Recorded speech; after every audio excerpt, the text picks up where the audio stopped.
Vamos a adentrarnos en Mateo 27, es el capítulo que tenemos para el día de hoy. Mateo 27 es uno de los relatos de la crucifixión de Jesús. Ya sabéis que hay 4 evangelios en los que se nos cuenta esta historia y los 4 dedican pues una gran parte de su contenido a esta última semana de Jesús en Jerusalén, antes de la crucifixión, y en particular a la crucifixión. Es el episodio, uno de los episodios centrales, ¿no?, de los evangelios, y me atrevería a decir el corazón también de la Biblia, el corazón del mensaje de la Biblia, el corazón del mensaje del cristianismo. No puedes entender el cristianismo, no puedes entender la fe cristiana sin entender la cruz, sin acercarte a la cruz y sin saber lo que allí ocurrió y por qué es importante. Así que si es la primera vez que escuchas sobre Jesús o sobre Dios o has escuchado algunas cosas del cristianismo, pues me gustaría animarte hoy a que escucharas especialmente de forma atenta, porque vamos a acercarnos al corazón del mensaje que Dios quiere compartir con nosotros, el corazón de lo que Jesús vino a hacer en esta tierra en su primera venida. Y vamos a ver que cada detalle aquí expuesto, cada detalle que se nos cuenta tiene una gran profundidad, y hoy no tenemos mucho tiempo y no vamos a poder adentrarnos en todo, pero sí que os animo a aprovechar pues el tiempo para leer, para releer los textos que vamos a leer hoy, para investigar también, porque creo que es muy sano el poder investigar de lo muchísimo que se ha investigado y se ha escrito sobre la crucifixión de Jesús y de todas las lecciones que ahí podemos aprender. Sabéis, al preparar la imagen que estamos viendo hoy con la portada, al preparar la imagen, Marina me comentaba que era una escena llena de contrastes, ¿no? Y ella buscaba también transmitir esos contrastes con los colores, porque es un pasaje también no solo con contrastes, sino con mucha paradoja, ¿no? Aquí estaba ocurriendo muchas paradojas, cosas que se escapan de la lógica, cosas que se escapan de lo que sería lo que podríamos entender como esto es lo que debería ocurrir, y ocurre quizá lo contrario. Y a veces están ocurriendo dos cosas a la vez. Y es algo muy interesante lo que vamos a ver que ocurre aquí, porque el hombre que había entrado aclamado como rey, como vimos hace 2 semanas, recordáis la entrada triunfal, y bueno, la semana que viene, la siguiente semana, dentro de 2 semanas empieza la Semana Santa con ese domingo de Ramos. Ese Jesús que entraba triunfal, solo unos 4 días después o 5 días después era condenado y sentenciado a muerte. Y los que gritaban aclamándole, luego esos gritos, no sabemos si serán los mismos o no, pero sin duda que esos gritos luego ya no eran de bendito el que viene en el nombre del Señor, sino que eran de crucifícalo. Jesús, el hombre con seguidores y discípulos, se va a encontrar totalmente abandonado. Otra paradoja es que el justo va a ser tratado con la mayor de las injusticias. El que era amor va a ser humillado con el mayor de los desprecios. Y a pesar de ello su amor no se va a pagar. El pueblo elegido va a rechazar al enviado. Y sin embargo, el velo que separaba al pueblo elegido de los demás pueblos se va a rasgar de arriba abajo y para siempre el acceso a Dios estará abierto para todos los pueblos. El diablo va a ganar, o eso creía él. Y sin embargo, como decía la profecía en Génesis, él va a herir en el pie al Salvador, pero el Salvador le va a pisar la cabeza y va a ser herido definitivamente. El autor de la vida, el mismo autor de la vida, va a morir. Pero sin embargo, la muerte va a ser derrotada. Así que, ¿por qué esta imagen y por qué este título? La crucifixión de Jesús, todos estábamos allí. Porque la invitación que os voy a hacer al leer este texto y al adentrarnos en este tema es que nos veamos reflejados en cada una de las personas que allí van a estar. Quizás sea difícil identificarnos con Jesús, evidentemente, con Jesús, porque él realmente lo que hizo allí y lo que él vivió fue algo único, pero sí podemos, creo que, identificarnos, y probablemente te vas a poder identificar con algunas de las personas que estaban allí viendo aquello y viviendo aquello. Y sabes una cosa, yo creo que las personas que estaban allí de alguna manera nos representan a todos en toda la historia de la humanidad. Por eso creo que no tenemos dónde escondernos de lo que allí ocurría. Es imposible permanecer indiferente ante lo que ocurría en la cruz, porque incluso los que quisieron permanecer indiferentes, al final tuvieron que mojarse. Y lo mismo va a ocurrir con cada uno de nosotros, porque las consecuencias de lo que decidamos y de lo que creamos con respecto a lo que ocurría en la cruz son de una trascendencia eterna. Lo que tú creas, lo que tú te apropies, lo que tú vivas de acuerdo a lo que aquí ocurre, va a determinar no solo tu vida, sino también tu eternidad. Y vamos a ver 3 partes, vamos a intentar ver las 3 si nos da tiempo, si no, bueno, haremos lo que podamos, pero iremos primero vamos a ir a Mateo capítulo 27, versículos del 1 al 32, para ver primero el camino hacia la cruz. Y os invito a abrir vuestra Biblia o vuestra app, lo que deseáis usar para seguir el texto y la lectura de la Biblia. Y dice así Mateo 27, vamos a leer versículos del 1 al 32, vamos a leerlos de corrido, así que os invito a ir siguiendo la lectura. Dice Mateo 27, versículo 1, cuando llegó la mañana, todos los principales sacerdotes y los ancianos del pueblo celebraron consejo para dar muerte a Jesús. Y después de atar a Jesús, lo llevaron y lo entregaron a Pilato, el gobernador. Entonces Judas, el que lo había entregado, viendo que Jesús había sido condenado, sintió remordimiento y devolvió las 30 monedas de plata, 30 siclos, 432 gramos de plata, a los principales sacerdotes y a los ancianos. He pecado entregando sangre inocente, dijo Judas. ¿A nosotros qué? Allá tú, dijeron ellos. Y arrojando las monedas de plata en el santuario, Judas se marchó y fue y se ahorcó. Los principales sacerdotes tomaron las monedas de plata y dijeron, no es lícito ponerlas en el tesoro del templo, puesto que es precio de sangre. Y después de discutirlo, compraron con ellas el campo del alfarero para sepultura de los extranjeros. Por eso ese campo se ha llamado campo de sangre hasta hoy. Entonces se cumplió lo anunciado por medio del profeta Jeremías, cuando dijo, y tomaron las 30 monedas de plata, el precio de aquel cuyo precio había sido fijado por los israelitas, y las dieron por el campo del alfarero, como el Señor me había ordenado. Jesús fue llevado delante del gobernador, y éste lo interrogó. ¿Eres tú el rey de los judíos? Tú lo dices, le contestó Jesús. Al ser acusado por los principales sacerdotes y los ancianos, nada respondió. Entonces Pilato le dijo, ¿no oyes cuántas cosas testifican contra ti?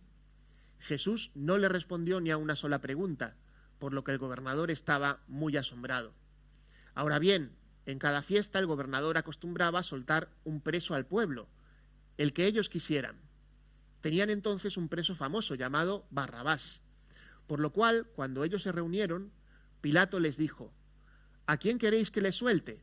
¿A Barrabás o a Jesús, llamado el Cristo? Porque él sabía que lo habían entregado por envidia. Estando Pilato sentado en el tribunal, su mujer le mandó aviso, diciendo, no tengas nada que ver con este justo, porque hoy he sufrido mucho en sueños por causa de él. Pero los principales sacerdotes y los ancianos persuadieron a las multitudes que pidieran a Barrabás y que dieran muerte a Jesús. El gobernador les preguntó de nuevo, ¿a cuál de los dos quieren que les suelte? Ellos respondieron, a Barrabás. Pilato les dijo, ¿qué haré entonces con Jesús, llamado el Cristo? Sea crucificado, dijeron todos. Pilato preguntó, ¿por qué? ¿Qué mal ha hecho? Pero ellos gritaban aún más, sea crucificado.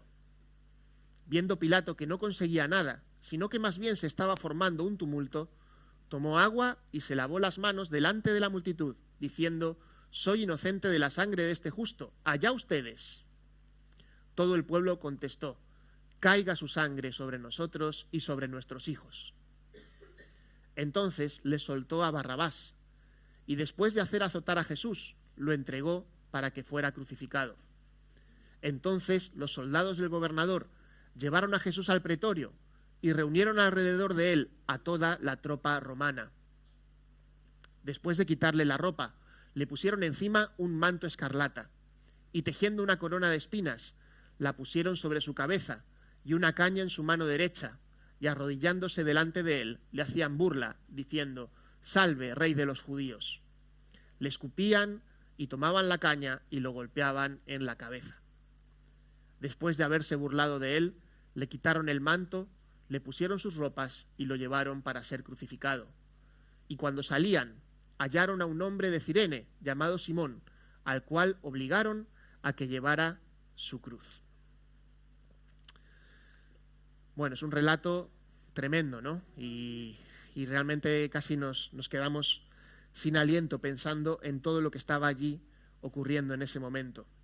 Hacia la cruz vamos a encontrar, como hemos leído, diferentes personas y diferentes actitudes que se presentan hacia Jesús.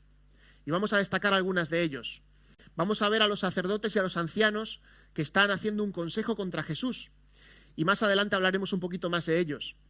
Pero fijaos que ya al principio ya se nos vuelve a presentar a uno de estos personajes importantes, que es Judas. El versículo 3 nos dice: Judas, el que le había entregado, viendo que Jesús había sido condenado, sintió remordimiento y devolvió las 30 piezas de plata a los principales sacerdotes y a los ancianos. Pero aunque él las devolvió, como hemos leído, no sirvió para nada. La condena ya estaba hecha y no iban a echarse atrás. La verdad es que pensar en la persona de Judas es pensar en alguien que realmente, a mí por lo menos, me da mucha pena y mucha tristeza ver lo que ocurre con él. Una persona que había sido elegida, una persona que había sido designada como un apóstol y que había sido designada para seguir a Jesús, que toma decisiones incorrectas.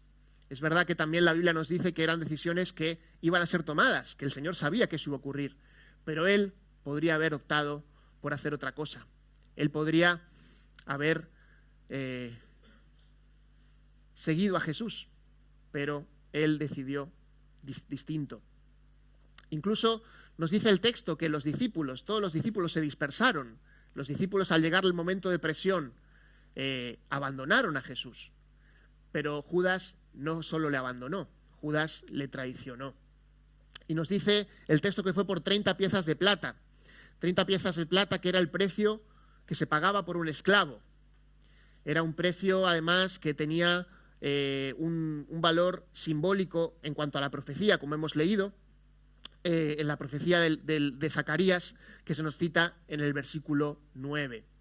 Pero también, para pensar un poco sobre esto, ¿cuánto eran 30 piezas de plata transportado al tiempo de hoy?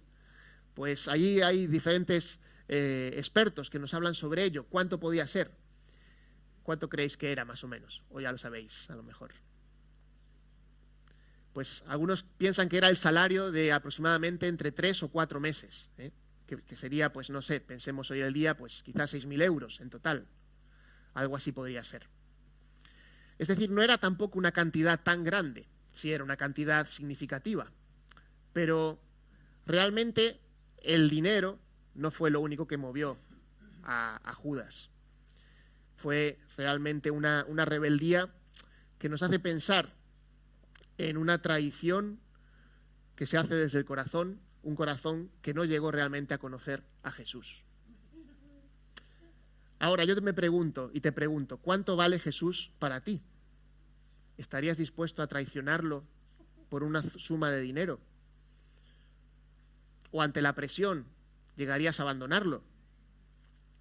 Es triste ver cómo Judas tuvo remordimiento, pero al menos aquí no nos dice la palabra arrepentirse. No llegó a arrepentirse de lo que había hecho. Sentía culpa. Y realmente muchas personas a veces se sienten culpables por lo que han hecho, porque su conciencia les acusa. Como nos dice en el libro de Romanos, Dios nos ha puesto a todos en la conciencia al menos una cierta sensación para ser capaces de distinguir lo que está bien y lo que está mal.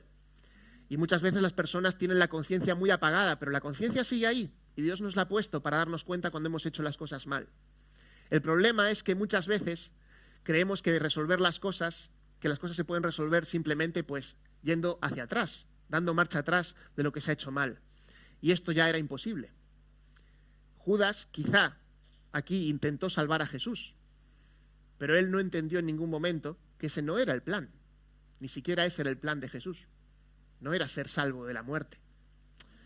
Y esa falta de entendimiento del plan de Jesús y de la persona de Jesús le dejó simplemente con su culpa y su remordimiento sin resolver. Y yo me pregunto, ¿alguno de nosotros que estamos aquí ahora, o alguien que está escuchando, tiene culpa? ¿Siente una culpa por lo que ha hecho? A veces uno cree que es porque le han condicionado o lo que sea. No, no. La conciencia que Dios mismo nos ha puesto nos acusa. Pero ¿qué vas a hacer con esa culpa? Judas no la llevó a los pies de Jesús y acabó, como dice aquí, ahorcándose. Es una historia muy triste la de Judas. Acaba no solo muriendo, sino alejado de Jesús.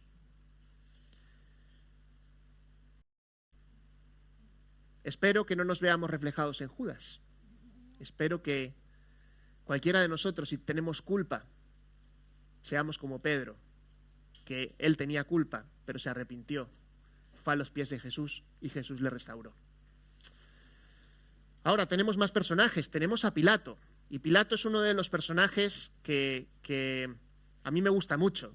Es un personaje muy atractivo, porque no solo por lo que se nos cuenta aquí, digo que es un personaje que siempre trae un poco de intriga, ¿no? Ver cómo él se desarrolla. Y en el libro de Juan, sobre todo, vemos esa conversación que tiene más en profundidad con Jesús sobre la verdad. Ahora, Pilato, vamos a ver cómo él tenía la capacidad y la posibilidad de cambiar las cosas. Él podría haber decidido no enviar a Jesús a la cruz, pero vemos cómo se dejó llevar por la presión y por la multitud. Y en un sentido él intentó justificarse lavándose las manos, ¿no? En ese gesto que se ha hecho famoso y ese gesto que le ha definido de alguna manera y que hoy en día pues se sigue utilizando, ¿no? El lavarse las manos, el decir, bueno, esto no va conmigo.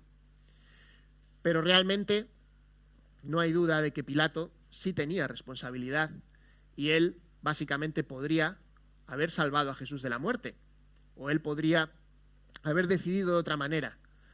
Y aunque él quiso mostrarse inocente, sabemos que no hay nadie inocente delante de Dios, ni siquiera los que dicen, esto no va conmigo. Ahora, fijaos cómo él se dejó llevar también por esas presiones que había, ¿no? Era una situación en la Jerusalén de aquel momento de mucha tensión. Había muchas tensiones políticas y religiosas. Era un momento de fiesta. Y otros evangelios nos cuentan cómo se van desarrollando también esas tensiones, cómo había presión por parte de los líderes, los sacerdotes también. Y aquí también incluso por el pueblo. Y llega un punto en el que incluso Pilato hace una especie de ejercicio democrático, ¿no? Les dice, bueno, ¿a quién queréis liberar? Venga, vamos a votar, ¿a Barrabás o a Jesús? Incluso a veces las votaciones pueden ser una manipulación. Y lo hemos visto mucho a lo largo de la historia esto también. Pero preguntémonos nosotros, ¿qué hubiéramos hecho si hubiéramos estado en el lugar de Pilato? ¿Nos hubiéramos dejado llevar quizá también por las presiones? ¿Te has dejado tú alguna vez llevar por las presiones a tu alrededor para lavarte las manos y decir, a mí esto nada, a mí esto no me implica? Ante Jesús no podemos lavarnos las manos, tenemos que tomar decisiones. Y también tenemos a Barrabás, ¿verdad? Barrabás, una persona de la que no se nos cuenta mucho, pero sí que sabemos, como nos dice aquí en el versículo 16, que era un preso famoso. Es decir, que era alguien que si era famoso, puede ser famoso porque había hecho algo bastante terrible, puede ser, o también puede ser que fuera famoso porque era un líder quizá político, un líder revolucionario, que tenía cierto apoyo dentro del pueblo. Y Barrabás estaba allí y realmente vemos que es usado como moneda de cambio, ¿no? Barrabás o Jesús, Jesús o Barrabás. ¿Qué habrá pensado Barrabás? ¿Qué habrá pensado Barrabás al ver lo que allí ocurría? Que él, que era un delincuente, o era alguien que realmente sí estaba apresado por un motivo justo, era liberado, y el que era justo, que era Jesús, era condenado. Ahora, Barrabás, en un sentido, sí que nos representa, creo yo, a muchos de nosotros. ¿Por qué? Porque Barrabás era pecador, estaba encarcelado, estaba pendiente de ser ajusticiado por sus delitos, pero finalmente no pagó por sus delitos. Fue liberado y Cristo ocupó su lugar. Y esto es lo que nos enseña el Evangelio. La historia que hemos leído y lo que vamos a leer a continuación sobre la cruz nos enseña que Jesús toma nuestro lugar. La cruz era lo que tú y yo merecíamos por habernos rebelado ante Dios, pero Jesús es quien viene a ocupar nuestro lugar. Y su justicia es imputada en nuestra cuenta, y así es como podemos llegar a Dios de una manera limpia. ¿Eres como Barrabás? ¿Lo has pensado alguna vez? ¿Has puesto tu confianza en Jesús para que Él lleve tus delitos y tus pecados? ¿Te das cuenta que Él te ha sustituido en la cruz? Más preguntas. El pueblo. Tenemos a un pueblo que, como decíamos antes, al principio había celebrado a Jesús y después hay algunos comentaristas que dicen que no es la misma multitud, otros que, que teorizan si eran de un grupo o de otro, pero sin duda lo que había aquí era muchísima gente que muchos de ellos seguramente muy manipulados, pidieron la crucifixión de Jesús a gritos. E incluso en el versículo 25, fijaos cómo dijeron: caiga su sangre sobre nosotros y sobre nuestros hijos. Es curioso que Pedro, cuando va a predicar en el día de Pentecostés, es decir, dentro de pocas semanas, a veces pensamos que pasó mucho tiempo, ¿no?, entre el libro de Hechos y lo que pasó aquí, pero realmente fue muy poquito tiempo. Y cuando Pedro predica en el libro de Hechos, capítulo 2, lo podéis leer, hace mucho énfasis en decirle al pueblo: vosotros le crucificasteis, vosotros le enviasteis a la muerte. Y la gente reaccionó y no dijo: no, nosotros no fuimos, no. La gente sabía que ellos habían estado implicados en eso. Y probablemente de esos 3.000 que se salvaron por la predicación de Pedro, ¿cuántos habrían estado entre esta multitud gritando: crucifícale? Eso también me hace pensar que hay esperanza para todos, incluso para aquellos que hoy en día insultan o blasfeman o se ríen o no quieren saber nada de Dios o básicamente rechazan totalmente a Jesús. Jesús sigue dando oportunidad para todos, para que podamos reconciliarnos con Él. Más personajes, los soldados. Los soldados, versículo 27, los soldados del gobernador llevaron a Jesús al pretorio y reunieron alrededor de él a toda la cohorte romana y desnudándole le pusieron encima un manto de escarlata y tejiendo una corona de espinas se la pusieron sobre su cabeza y en una caña en su manto y en su mano derecha se burlaban diciendo: salve, rey de los judíos, y escupiéndole tomaban la caña y le golpeaban en la cabeza. Los soldados, aunque eran evidentemente personas que seguían órdenes, creo que ser crueles, la crueldad y la burla no era una orden, y sin embargo estaban, parece que a gusto, haciendo el mal, ¿no? Los más crueles de todos. ¿Sabéis? Una cohorte, nos dice aquí que había, una cohorte romana eran aproximadamente 480 soldados. ¿Podéis imaginarlo? Jesús allí solo, rodeado de más de 400 soldados romanos, golpeándole, azotándole, escupiéndole, burlándose de él. Qué escena tan tremenda. Pero incluso para ellos había esperanza. Y luego vamos a ver cómo uno de los soldados le reconoce como hijo de Dios. Y Simón de Cirene, del que también hemos leído aquí, alguien que parece que está por allí, pero que también lleva la cruz, lleva el patíbulo, que se llama, el palo vertical, que era el que llevaban, el palo horizontal, perdón. El palo horizontal de la cruz era lo que llevaban por ese camino. Y Jesús estaba tan dañado, por los latigazos, 40 latigazos que había recibido, y todo el dolor que ya estaba atravesando, que no podía ni siquiera llevar la cruz. Y este hombre, pues, le obligan a llevar la cruz hasta allí. Un símbolo también en el que quizá nos podamos ver reflejados cuando tenemos que llevar alguna prueba que nos parece difícil de soportar. Y a veces la cruz que Dios permite en nuestra vida puede ser muy pesada, pero es nuestra responsabilidad el llevarla y seguir a Cristo como lo hizo Él. Vamos a escuchar ahora el relato de la crucifixión. Llegamos así a nuestra segunda parte para ver lo que ocurría allí en la cruz. Y os pido que escuchéis atentamente y si queréis podéis ir siguiendo la lectura también de este texto desde el versículo 33 hasta el 50. Escuchamos. Salieron a un lugar llamado Gólgota, que significa lugar de la calavera. Los soldados le dieron a Jesús vino mezclado con hiel amarga, pero cuando la probó, se negó a beberla.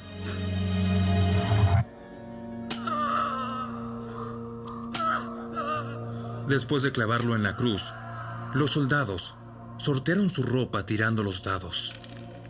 Luego se sentaron alrededor e hicieron guardia mientras él estaba colgado allí. Encima de la cabeza de Jesús colocaron un letrero que anunciaba el cargo en su contra. Decía: "Este es Jesús, el Rey de los Judíos". Con él crucificaron a 2 revolucionarios, uno a su derecha y otro a su izquierda. La gente que pasaba por allí gritaba insultos y movía la cabeza en forma burlona. ¡Pero mírate ahora! Dijiste que ibas a destruir el templo y a reconstruirlo en 3 días. 3 días. ¡Muy bien! Si eres el Hijo de Dios, sálvate a ti mismo. Y bájate de la cruz. Los principales sacerdotes, los maestros de la ley religiosa y los ancianos también se burlaban de Jesús. Salvó a otros, pero no puede salvarse a sí mismo. Con que es el rey de Israel, ¿no? Que baje de la cruz ahora mismo y creeremos en él. Confió en Dios. Entonces, que Dios lo rescate ahora si lo quiere. Pues dijo: "Soy el Hijo de Dios". Hasta los revolucionarios que estaban crucificados con Jesús se burlaban de él de la misma manera. Al mediodía, la tierra se llenó de oscuridad hasta las 3 de la tarde.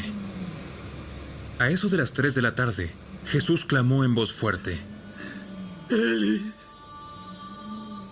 Eli, lema sabactani.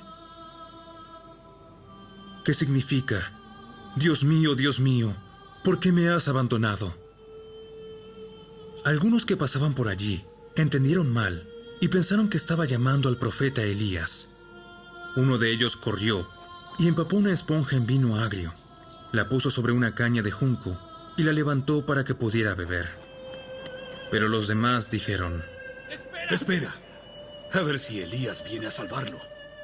Entonces Jesús volvió a gritar y entregó su espíritu.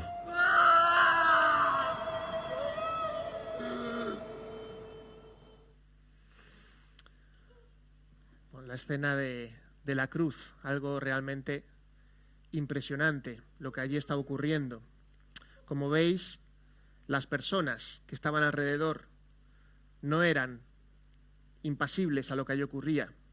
Muchos se burlaron, como vemos los sacerdotes también, los religiosos, partiendo de sus preceptos y sus preconceptos que les estaban alejando realmente del verdadero Dios. ¿Cuántas veces la religión, lamentablemente, puede ser incluso un estorbo para que la gente se encuentre con Jesús? Por eso es tan importante acercarnos a Jesús verdadero, leer su palabra, buscarle para poder conocerle y no caer en trampas humanas. Estas personas le decían: baja de la cruz, baja de la cruz. Y como hace unas semanas Quique nos recordó, esta era una tentación muy fuerte también para Jesús. Pero él estaba cumpliendo la voluntad de su Padre y no se bajó. Y lo hizo por ti y por mí. Hay un cataclismo en la naturaleza y vemos cómo incluso hay oscuridad al mediodía, entre las 12 y las 3 de la tarde, se puso todo oscuro. A lo que estaba ocurriendo a nivel cósmico y universal, pues no podemos quizá ni imaginarlo. Y cuando Jesús muere, versículo 50, nos dice que también ocurrieron cosas tremendas. Y entramos en la tercera parte, el último párrafo que vamos a leer, versículos 50 en adelante, dice: Jesús, clamando otra vez a gran voz, exhaló el espíritu, y he aquí el velo del templo se rasgó en dos, de arriba abajo. La tierra tembló y las rocas se partieron. Los sepulcros se abrieron, los cuerpos de muchos santos que habían dormido resucitaron, y salieron de los sepulcros. Después de la resurrección de Jesús, entraron en la ciudad santa y se aparecieron a muchos. El centurión y los que estaban con él custodiando a Jesús, cuando vieron el terremoto y las cosas que sucedían, se asustaron mucho y dijeron: en verdad, este era Hijo de Dios. Y muchas mujeres que habían seguido a Jesús desde Galilea para servirle estaban allí, mirando de lejos, entre las cuales estaban María Magdalena, María la madre de Jacobo y de José, y la madre de los hijos de Zebedeo. Y al atardecer vino un hombre rico de Arimatea llamado José, que también se había convertido en discípulo de Jesús. Este se presentó a Pilato y le pidió el cuerpo de Jesús. Entonces Pilato ordenó que se lo entregaran. Tomando José el cuerpo, lo envolvió en un lienzo limpio de lino y lo puso en su sepulcro nuevo que él había excavado en la roca, después de rodar una piedra grande a la entrada del sepulcro, y se fue. Y María Magdalena estaba allí y la otra María sentadas frente al sepulcro. Vamos a dejar aquí el relato. La semana que viene veremos lo que ocurre después. Os hago spoiler, no hace falta, ¿no? Sabéis que viene el amanecer. Hoy estamos en la noche y estamos viendo cómo era esa noche.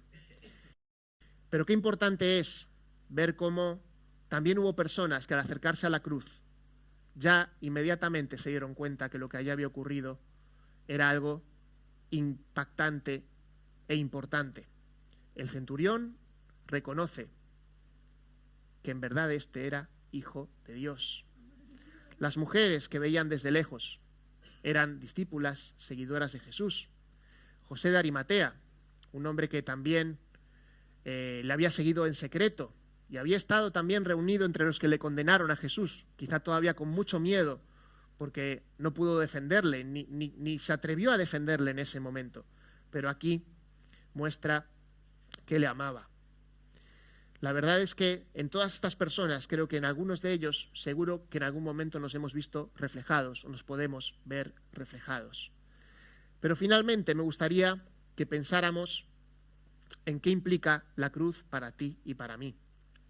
Hemos visto lo que pasó hacia la cruz, en la cruz y después de la cruz. Y de alguna manera nuestra vida también debería marcarse en esos tres momentos. ¿Cómo ha sido tu camino hacia la cruz? ¿Cómo es tu respuesta en la cruz al ver lo que allí está ocurriendo? ¿Y cuál va a ser tu respuesta después de la cruz? Como decíamos al principio, esa respuesta va a determinar tu futuro, no solo aquí, sino en la eternidad. Nos dice Romanos 5, y vamos a ese texto, Romanos 5, versículos 6 al 8. Mientras aún éramos débiles, a su tiempo Cristo murió por los impíos, porque a duras penas habrá alguien que muera por un justo, aunque tal vez alguno se atreva a morir por el bueno. Pero Dios demuestra su amor para con nosotros en que, siendo aún pecadores, Cristo murió por nosotros. Y Juan 3:16 dice que de tal manera amó Dios al mundo, que ha dado a su Hijo unigénito, su Hijo único, a Jesús, para que todo aquel que en él crea no se pierda, sino que tenga vida eterna. Jesús mismo dijo: si el grano de trigo no cae en tierra y muere, no da mucho fruto, pero si muere, dará fruto en abundancia. Muchos de los que estamos aquí somos fruto de lo que Jesús hizo por nosotros en la cruz. Y si aún no eres de ese fruto, querrías serlo. ¿Querrías formar parte de la familia de Dios? La invitación está abierta todavía. Y la pregunta es, ¿qué decisión tomarás? ¿Aceptas lo que Jesús hizo por ti en la cruz o le rechazas? No hay medias tintas. No hay un término intermedio. Hay que decidir. Hay que tomar una decisión. Os invito a orar y de esta manera terminar este tiempo.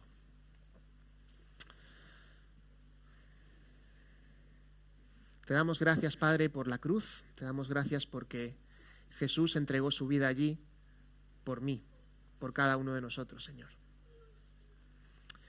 Y te quiero pedir, Señor, que si alguien en el día de hoy todavía está lejos de ti, todavía no ha aceptado ese sacrificio, te pido, Señor, que toques su corazón, que cambies su vida, que entres en su vida con poder, que perdone sus pecados y que pueda de esta manera experimentar la vida eterna. Trae salvación en el día de hoy, Señor.